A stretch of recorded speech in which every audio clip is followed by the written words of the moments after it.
అకాల వర్షాలతో నష్టపోయిన ప్రతి రైతును ఆదుకుంటాం. ఏపీ సీఎం చంద్రబాబు భరోసా. ఆంధ్రప్రదేశ్ అమరావతి. అకాల వర్షాల వల్ల రైతులు ఇబ్బంది పడకుండా రైతులు పండించిన ప్రతి ధాన్యపు గింజను ప్రభుత్వం కొనుగోలు చేస్తుంది. ప్యాడీ ప్రొక్యూర్మెంట్లో ప్రొక్యూర్ చేయలేదనే కంప్లైంట్స్ రాకోకుండా అధికారులు తగు చర్యలు తీసుకోమని చెప్పేసి కూడా ముఖ్యమంత్రి గారు చాలా స్పష్టంగా చెప్పారని చెప్పేసి మనం చేస్తాం. ఈ డిస్కలర్ ఎందుకంటే వర్షాలు వచ్చినప్పుడు కొంత రంగు మారటం అనేది ఎప్పుడు జరిగేదే. రంగు మారినా కూడా ధాన్యాన్ని పూర్తిగా కొనమని చెప్పేసి ముఖ్యమంత్రి గారు స్పష్టంగా ఆదేశాలు ఇచ్చారు. ఏ రైతు కూడా రంగు మారితే భయపడాల్సిన అవసరం లేదు, వారి ధాన్యాన్ని ప్రభుత్వం కొంటదని చెప్పేసి కూడా మనం చేస్తా ఉన్నాను నేను.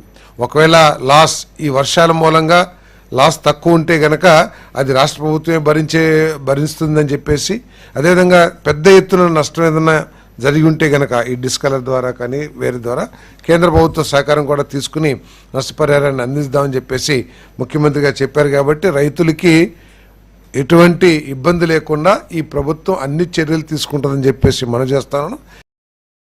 Get your personal loan today through BSK Associates. యువ భారత్ టీవీ నందు మీ పర్సనల్ ఇంటర్వ్యూ మరియు వ్యాపార ప్రకటనల కొరకు ఈ నెంబర్ని సంప్రదించండి. వీక్షకులకు ధన్యవాదాలు.